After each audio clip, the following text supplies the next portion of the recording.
Women's premier league 2026 के इस match number 15 में जहां पर आरसीबी और दिल्ली कैपिटल्स की विमेंस टीमें एक बार फिर से एक दूसरे के खिलाफ भिड़ेंगी कोटंबे स्टेडियम बड़ौदा के उसी मैदान पर 24 जनवरी को शाम को 7:30 बजे से, जहां पर ये दोनों टीमें अभी पहली बार इस सीजन में भिड़ेंगी इस मैदान पर। लेकिन इस सीजन में एक बार और ये दोनों टीमें आपस में एक मुकाबला खेल चुके हैं, जिसके रिजल्ट्स के बारे में हम आगे बात करेंगे। लेकिन जो बड़ौदा का मैदान है, इसकी पिच रिपोर्ट जो कि बहुत इंटरेस्टिंग है, जो लगातार अगर आप टॉस के बाद वहां पर अपडेट्स देखेंगे तो आपको पता चल जाएगा कि ड्यू सेकंड इनिंग में आती तो जरूर है, और ड्यू अगर सेकंड इनिंग में किसी मैदान पर आती है तो स्ट्रेट अवे कोई भी आपको यही बताएगा कि सेकंड इनिंग में बैटिंग करना और आसान होता चला जाता है। जबकि यहां पर ऐसा अभी तक देखने को मिला है नहीं, क्योंकि अगर आप पिच की पिक्चर्स देखें तो थोड़े बहुत विजिबल क्रैक्स हैं, जो कि अब मैच के आगे बढ़ने के साथ साथ, टूर्नामेंट के आगे बढ़ने के साथ साथ, चूंकि ये चौथा मैच होगा तो ये क्रैक्स थोड़े से और वाइडेंस हो जाएंगे। हालांकि बाउंड्री डायमेंशन अगर आप देखेंगे तो वो तो छोटी है, बाकी पिच की थोड़ी सी अगर आप देखें, इन लार्ज पिक्चर देखेंगे तो काफी फ्लैट देखने को मिलती है। लेकिन पिछले मैच में जो पिच यूज की गई थी, जहां पर मैच हुआ था, अगर आप देखें गुजरात और यूपी के बीच में, तो काली मिट्टी की पिच थी, और काली मिट्टी की पिच पर जनरली होता ऐसा है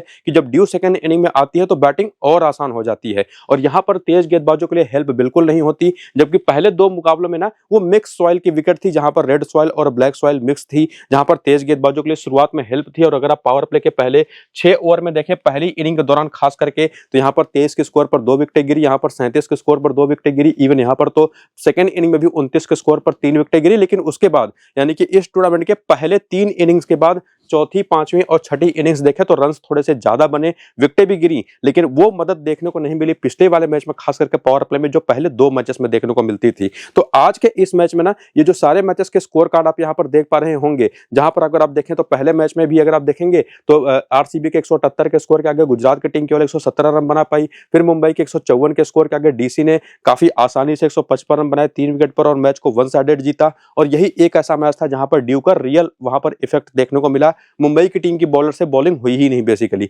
लेकिन फिर से जब पिछला मैच आया, यहां पर लगा कि सेकंड इनिंग में बैटिंग आसान हो जाएगी, काली मिट्टी की पिच ऐसी होती भी, स्किड बहुत अच्छी करती है जब गेंद गीली हो जाती है। लेकिन बड़ा ही उल्टा रिजल्ट यहां पर देखने को मिला कि गुजरात के 153 के स्कोर के आगे यूपी की टीम 108 के स्कोर पर ऑल आउट हो गई, जो लगातार 3 मैचेस जीत करके आई थी। और पावर प्ले में भी यहां पर 2-2 विकेटें गिरी। ओवरऑल स्पिनर्स ने काफी डोमिनेट किया, इवन सेकंड इनिंग में भी 4 विकेटें स्पिनर्स को मिली। तो इस पिच के बारे में आपको मैं स्ट्रेट अवे अगर आपको कहूं तो ड्यू तो आएगी सेकंड इनिंग में, लेकिन सिर्फ आपको ड्यू नहीं देखना है, बल्कि ये भी आपको देखना होगा कि टॉस के बाद जो पिच हमको मिल रही है वो काली मिट्टी की है या मिक्स सॉइल की है, कौन सी पिच है, कितने मैचेस उस पर हो चुके हैं, 1 मैच या 2 मैच, वो आपको मैं अपने टेलीग्राम और व्हाट्सएप चैनल पर बताने वाला हूं इस टॉस के बाद, आज के जब मैच स्टार्ट होने वाला होगा। और साथ ही साथ ये भी बताऊंगा कि उस पिच पर कितने मैचेस हुए और किस तरह से ये पिच रिएक्ट करने वाली है, कौन से प्लेयर आपको पिक करने हैं, तो उसकी बेसिस पर जो फाइनल टीम हमारी बनेगी। और जैसा मैंने आपको बताया कि पिच के बारे में जो अपडेट्स होंगे वो सब कुछ आपको मैं अपने टेलीग्राम और व्हाट्सएप चैनल पर बताऊंगा, तो दोनों को जाकर के ज्वाइन करिए। नीचे इसी वीडियो के डिस्क्रिप्शन में और कमेंट बॉक्स में जो पिन किया हुआ कमेंट है, लिंक वहां पर आपको देखने को मिल जाएगा, क्लिक करके ज्वाइन कर लीजिए। फिलहाल बात करें अगर प्लेइंग 11 और बैटिंग ऑर्डर के, जो पिछले मैच में भी बेसिकली खेली थी और आज भी खेलेगी, हो सकता है थोड़े बहुत चेंजेस ये टीम करे आरसीबी की, क्योंकि ये पहली टीम है इस सीजन की जो क्वालिफाई कर चुकी है ऑलरेडी प्लेऑफ्स के लिए। पॉइंट्स टेबल में नंबर 1 पर है, 5 मैचेस खेली है, 5 के 5 जीती है। पहले मैच में तो संघर्ष इनको करना पड़ा, 3 विकेट से जीती है मुंबई के खिलाफ, उसके बाद के अगले 4 मैचेस इन्होंने 1 साइडेड जीते। इवन ये टीम दिल्ली, जिसके खिलाफ आज ये टीम खेलेगी ना, उसके खिलाफ भी एक मैच खेल चुकी है और उसको 8 विकेट से 1 साइडेड हरा चुकी है, जहां पर स्मृति मंधाना ने शानदार 96 रन बनाए थे। जॉर्जिया वाले टूर्नामेंट का उसी मैच में पहली बार खेली थी, 54 रन की जबरदस्त पारी खेली थी। और इनकी जो बॉलर है, खास करके सयाली सातगारे, जो एक फाइंड साबित हुई है इस सीजन की, इन्होंने उसमें 3 विकेट ली थी। और लॉरेन बेल तो कमाल की बॉलिंग कर ही रही है लगातार। पहले 16 ओवर जो किए थे इन्होंने इस टूर्नामेंट के अंदर, उसमें 16 ओवर में 96 गेंदें हुई, उसमें से अगर हम देखें टोटल 96 गेंदों में से 10 ओवर यानी कि 61 गेंदें करीब डॉट बॉल्स इन्होंने डाले थे। तो कमाल की बॉलिंग यूनिट इनके पास है आरसीबी के पास। बाकी बेंच भी अगर आप देखें तो पूजा वस्त्रकर है, लिंसी स्मिथ है, डिलन हेमलता है, अरुंधति रेड्डी जैसी बॉलर है। और उसके बाद जो पिछले मैच में बॉलिंग हुई, वैसे तो आपने देख ही लिया था कितनी कमाल की बॉलिंग कॉम्बिनेशन इनके पास है। लॉरेन बेल लगातार 4-4 ओवर कर रही हैं, सयाली सदगारे लगातार 4 ओवर की बॉलिंग कर रहे हैं, कम से कम 2 ओवर पावर प्ले के, 1 ओवर डेथ के, दोनों करती हैं। और उसके बाद नारायण डी क्लर्क तो है ही death over specialist, middle over और डेथ ओवर में मिलाकर के 4 ओवर करती हैं। राधा यादव भी फॉर्म में लगातार वापस आती दिखाई पड़ रही है और बैटिंग से भी बड़ा इंपैक्ट इन्होंने छोड़ा है, पूरे 4 ओवर करे। और श्रेयंका पटेल तो 4 ओवर कर ही रही है, बढ़िया बॉलिंग। और इनकी सबसे बड़ी खासियत कि 2 ओवर ये डेथ में करते दिखाई पड़ी थी पिछले वाले मैच में। बाकी करियर के आंकड़े अगर आपको देखना है तो जरूर देख लीजिए। लीजिए, जिसमें आपको पता चलेगा कि सयाली सदगारे इस WPL के शुरू होने के पहले केवल 2 T20 मुकाबले खेले थे और एक ही विकेट इन्होंने लिया था। और साथ ही साथ प्रेमा रावत ने भी 2 ही मैचेस खेले थे, एक ही विकेट लिया था। लेकिन बाकी प्लेयर्स का जो सारा एक्सपीरियंस है वो तो आप जरूर देखिए, लेकिन जब रीसेंट फॉर्म आप देखने आते हैं जहां पर आपको पता चलता है, या मैं बता भी चुका हूं कि 5 मैचेस ये टीम खेल चुकी है ना, तो उसमें सभी को पता है कि किसको अपनी टीम में लेकर के जाना है। एक्चुअली जो इस टीम की बड़ी-बड़ी प्लेयर्स हैं उनके बारे में ज्यादा एक्सप्लेन करने की जरूरत है नहीं। जॉर्जिया वॉल को सभी ने जाना है, ऑस्ट्रेलिया के अंदर बिग बैश में कमाल की परफॉर्मेंसेस देते रही हैं। इवन इस सीजन में भी जो पहला मैच इन्होंने खेला उसमें 54 नाबाद की शानदार पारी खेली, वो भी दिल्ली के ही खिलाफ, जिसके खिलाफ आज का मैच खेलेंगी। हालांकि उसके बाद वाले मैच में नहीं चली, केवल 1 रन बना के आउट हो गई। ग्रेस हैरिस एक बहुत बड़ा नाम है इस टीम का, हालांकि पूरी परफॉर्मेंस अगर आप देखें तो बहुत खराब रही है। टूर्नामेंट के अंदर केवल 1.85 की इनिंग आई है और स्मृति मंदाना के बारे में बताने की कुछ खास जरूरत है नहीं, बढ़िया फॉर्म में है। दिल्ली के खिलाफ ही लास्ट मैच में इन्होंने 96 रन की पारी खेली थी। और उसके बाद आते हैं गौतमी नायक, ये एक अलग ही नायक बन के निकली पिछले वाले मैच में 73 रन के शानदार पारी खेल करके। तो निश्चित तौर पर ना सिर्फ इनकी बड़ी प्लेयर्स ने, जिसमें 1-2 प्लेयर है ग्रेस हैरिस जैसी, कंसिस्टेंट नहीं रही हैं, तो उसकी कमी इनकी युवा प्लेयर्स ने काफी हद तक कमी को पूरी किया। गौतमी नायक ने 73 रन के शानदार पारी खेली। ऋचा घोष लगातार कंसिस्टेंटली जब जरूरत पड़ती है रन बनाती ही हैं। और नडाइन डी क्लर्क तो डेथ ओवर स्पेशलिस्ट हैं, और उन्होंने तो एक मुंबई के खिलाफ वाला मैच भी इन्होंने असंभव सा जो मैच था, बेसिकली हारी हुई मैच, उसको जिता दिया था। तो इनके पास तो मैच विनर्स वैसे भी कमाल की हैं। राधा यादव जो बॉलिंग में बहुत ज्यादा इंपैक्ट तो नहीं छोड़ पाई है, पिछले मैच में लगा जब 4 ओवर पूरे किए कि अब यह फॉर्म में आ रही हैं। बीच में अब चूंकि इनको बैटिंग ऑर्डर में भी प्रमोट किया जाता है कई बार, तो एक हाफ सेंचुरी भी इस सीजन में लगा चुकी हैं। बाकी श्रेयंका पाटिल ने बढ़िया बॉलिंग लगातार करी है, केवल दिल्ली के खिलाफ हुआ जो मैच था इनका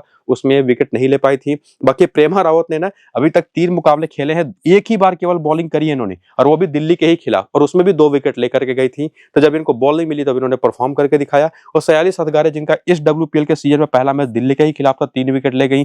पिछले मैच अभी 3 विकेट ले गई, उसके पहले भी बढ़िया फॉर्म में थी। और अभी आपने देखा पीछे की केवल 2 मैच का एक्सपीरियंस लेके आने के बाद इस सीजन के भी 2 मैचेस में 6 विकेट ले चुकी हैं। तो पूरी की पूरी टीम, और लॉरेन बेल तो निश्चित तौर पर कमाल की बॉलिंग कर ही रही है। बेसिकली एक भी मैच विकेटलेस गया नहीं है, दिल्ली के खिलाफ भी इन्होंने 3 विकेट लिए थे। तो कमाल की पूरी टीम है। अब इसमें से किसको लेंगे, किसको बाहर करेंगे, यह समझना बड़ा मुश्किल है। लेकिन कम से कम ये बात तो क्लियर है, जो अभी आपको मैंने प्लेइंग 11 का टाइम पर बताया, कि स्मृति मंदाना कमाल के फॉर्म में है। जॉर्जिया वॉल दिल्ली के खिलाफ हाफ सेंचुरी लगा चुकी हैं। विकेट कीपिंग बैटिंग ऑप्शन में अगर आप देखेंगे तो ऋचा घोष आपको बेस्ट ऑप्शन के तौर पर दिखाई पड़ेंगी। नडाइन डी क्लर्क एक ऐसी प्लेयर है जो कि हारे हुए मैचेस जीताती है, डेथ ओवर स्पेशलिस्ट है। और साथ ही साथ सयाली सदगारे और लॉरेन बेल जैसी 2 पेसर इनके पास है जो लगातार 4 ओवर की बॉलिंग करती हैं। सयाली सदगारे तो विकेट की स्लोनेस का भी फायदा उठाती हैं, और उसी में इनके पास श्रेयंका पाटिल जैसी स्पिनर हैं। राधा यादव जैसी एक निश्चित तौर पर बहुत बढ़िया ट्रम्प ऑप्शन है जिनको आप ट्राई कर सकते हैं और वन साइडेड मैच को जीत सकते हैं। तो श्रेयंका पाटिल को भी अगर आप ऐड करें तो वैसे ही अगर आप देखेंगे तो इस टीम के पास ना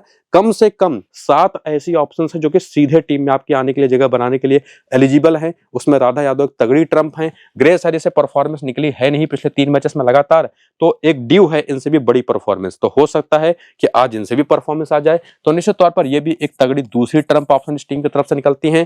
तो 11 प्लेयरों का जो पूरा प्लेइंग 11 बनता है ना, उसमें से कम 9 ऐसी ऑप्शन तो इस टीम के पास हैं सीधे सीधे, जिसमें मैंने गौतमी नायक को तो काउंट ही नहीं किया, जबकि 73 रन की पारी खेल करके आई है पिछले मैच में। प्रेमा रावत ने दिल्ली के खिलाफ 2 विकेट लिए थे, हालांकि इनको काउंट नहीं करने का रीजन का कुछ भरोसा नहीं कितना यह बॉलिंग करेंगी। बाकी इसके बाद यहाँ पर हम हेड टू हेड के भी स्टैट्स आकर के देखें तो यहाँ पर भी देखेंगे स्मृति मंदाना का बैटिंग एवरेज 42 है दिल्ली के खिलाफ, हालांकि ग्रेस हैरिस का बैटिंग एवरेज 5 मैच केवल 46 रन है, 9 का है। और उसी में 1 मैच में 54 रन जॉर्जिया वॉल के, जो कि आपको मैं बता ही चुका हूँ पीछे कि इसी सीजन में इन्होंने बनाए थे। बाकी ऋचा घोष के भी 37 का एवरेज है। नडाइन डी क्लर्क के 2 मैच में 3 विकेट है, 1 मैच में 3 विकेट सयाली सदगारे का इसी सीजन में आया था। राधा यादव ने उस मैच में विकेट नहीं लिया था। श्रेयंका पाटिल के 5 मैच में 9 विकेट है। प्रेमा रावत के 2 मैच में 1 विकेट है। लॉरेन बेल के 1 मैच में 3 विकेट है।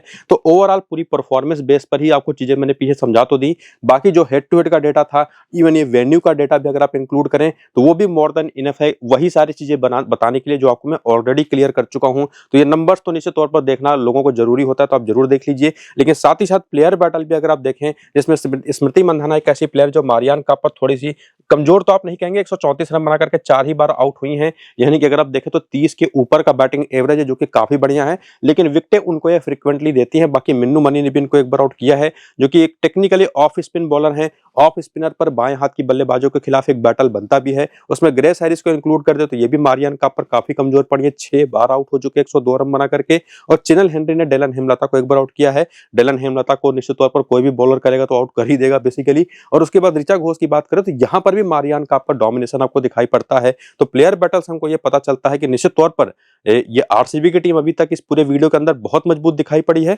लेकिन मारियान काप एक ऐसी बॉलर है जो उनकी बैटर्स को परेशान करती रही हैं, विकेटें निकालती रही हैं। और बाकी प्लेइंग 11 अगर आप दिल्ली का देखें तो सफाली है, लिजल ली है, लॉरा वुल्फार्ट है, कप्तान जमामा रोड्रिगेज है, निकी प्रसाद है, इसके बाद यहाँ पर लूसी हैमिल्टन बाएं हाथ की तेज गेंदबाज जो प्रोबेबली मुझे नहीं लगता कि आज खेल पाएंगी। बहुत बुरी बॉलिंग की है, पिछले मैच में उन्होंने काफी पिटाई झेली। स्नेह राणा है, दिया यादव है, श्री चरनी और नंदिनी शर्मा है, तो बॉलिंग कॉम्बिनेशन इनकी भी बड़ी अच्छी है, परफॉर्मेंस इन लोगों ने किया है। बाकी ये बेंच इनके पास है। एलाना किंग को मुझे लगता है कि इनको खिलाना चाहिए लूसी हैमिल्टन की जगह पर, जो स्पिन ऑप्शन में बहुत ही बढ़िया नाम हो सकती है। बाकी बॉलिंग जो पिछले मैच में हुई जहां पर मारियान का अपने लूसी हैमिल्टन है, नंदिनी शर्मा और श्री चरनी, ये 4 ओवर खेलेंगे तो पूरे फुल फ्लेजेड 4-4 ओवर करेंगी। बाकी स्नेह राणा ने 3 ओवर किए थे, शेफाली वर्मा भी लगातार 102 ओवर की बॉलिंग कर रही है। बाकी करियर के आंकड़े आप जरूर देखिए, जिसमें एलाना किंग जो 194 मैच में 207 विकेट ले चुकी हैं, इनको नोट करके रखिएगा कि अगर ये प्लेइंग ग्राउंड में खेलती हैं तो स्ट्रेट अभी आपकी टीम में भी आनी चाहिए। हालांकि लूसी हैमिल्टन के भी 22 में से 22 विकेटें थी, लेकिन फिलहाल इस सीजन में कुछ खास कमाल कर पाई नहीं है। और उसके बाद आगे बढ़ते हुए रिसेंट फॉर्म, जिसमें आपको पता है 5 मैच खेल करके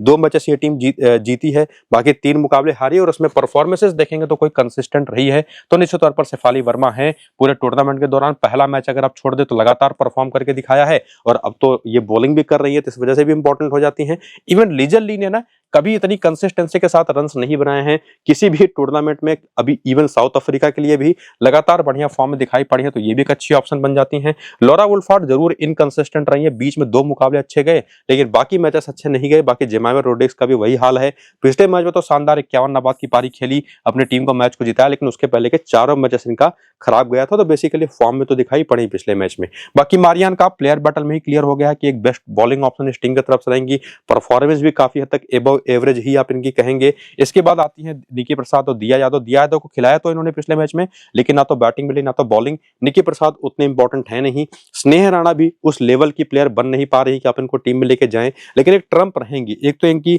right arm off spin bowling जो टॉप ऑर्डर को परेशान कर सकती है आरसीबी के, तो निश्चित तौर पर हालांकि वहां पर अगर ये लोग बॉलिंग कराएं तब तो, जो कि वो हो नहीं रहा, तो निश्चित तौर पर स्नेह राणा इसी वजह से उतनी इंपॉर्टेंट बन नहीं पा रही। अगर ये शुरुआत में ना पावर प्ले में वगैरह बॉलिंग करें तो निश्चित तौर पर ज्यादा संभावनाएं बनेंगी। बाकी लूसी हैमिल्टन ने 2 मुकाबले खेले, एक भी विकेट नहीं लिया, एक 36 रन की पारी खेली। बाकी श्री चरनी स्टैंड आउट परफॉर्मर रही है इस टीम की तरफ से एज ए बॉलर, पिछले मैच से भी 3 विकेट लेकर के आई हैं। और उसके बाद नंदिनी शर्मा दूसरी स्टैंड आउट बॉलर रही हैं, जिन्होंने लगातार कमाल की बॉलिंग करते हुए 10 विकेट ली है 5 मैचेस में, और एक बार तो 5 विकेट का हॉल भी लिया था और एक हैट्रिक भी ले चुकी हैं। तो इस टीम को पूरा एनालाइज अगर आप करें तो निश्चित तौर पर सफाली, लिजल ली, मारियान काप और ये 2 बॉलर कंसिस्टेंट परफॉर्मेंस के बेसिस पर बेस्ट ऑप्शन निकल करके आते हैं, जिसमें लॉरा वुल्फार्ट या जेमामा रोड्रिगेज को भी आप ट्राई कर सकते हैं कि दोनों में से किसी भी एक को आप लिजल ली की जगह पर, जो फ्लैशी प्लेयर है बेसिकली, अगर आप वो रिस्क ले सकते हैं तो निश्चित तौर पर ले सकते हैं। लेकिन क्या वो रिस्क आपको लेना चाहिए, वो थोड़ा सा हमको आगे के डेटा में समझ में आएगा कि लिजल ली तो हेड टू हेड खेली ही नहीं है आरसीबी के खिलाफ,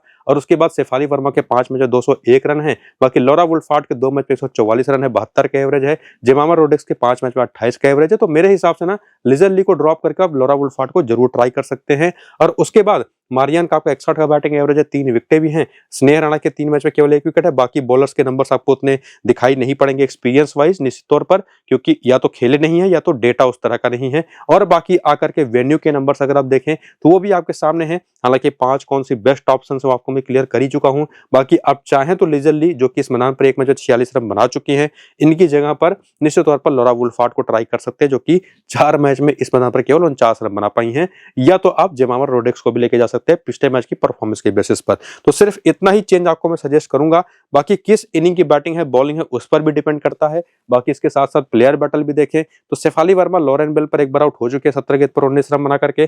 पूजा वास्कर तो फिलहाल खेल नहीं रही, राधा यादव ने एक बार आउट कर रखा है लिजल ली को। बाकी Laura Wolvaardt, Radha Yadav, Lindsay Smith पर एक सस्ते में आउट होती रही हैं। हालांकि जो आरसीबी की टीम है वो शुरुआत में ट्राई नहीं कर पाती स्पिनर्स को, तो उनके पास पेसर्स इतनी बढ़िया है। और उसके बाद जेमामा रोड्रिगेज, मारियान काप और मिन्नू मनी के भी नंबर्स अगर आप देखें तो लेफ्ट आर्म ऑर्थोडॉक्स बॉलिंग एक ऐसी टाइप ऑफ बॉलिंग नडाइन डिक्लर को मिला करके जो इस टीम के बैटर्स को परेशान करती हैं। तो ओवरऑल कंक्लूजन तो यही है, परफॉर्मेंस बेसिस पर और जिस तरीके की दोनों टीमें हैं, आरसीबी की टीम काफी वे बेटर दिखाई पड़ रही है, तो आज के इस मैच को शायद वही जीतेगी। बाकी टॉस की भी इंपॉर्टेंस है, एक ड्यू आएगा या नहीं आएगा, यूज्ड पिच होगी या फ्रेश पिच होगी, सारे अपडेट्स आपको मैं टेलीग्राम और व्हाट्सएप पर बताने वाला हूं। टॉस की बात तो जाकर के ज्वाइन करिए, वहीं पर आपको मेरी फाइनल टीम में मिलेगी। बाकी वीडियो अगर आपने शुरू से अंत तक देख लिया तो वैसे भी कोई कंफ्यूजन बचेगा नहीं। फिलहाल इसको यहीं पर करेंगे खत्म, चलते हैं, नमस्कार।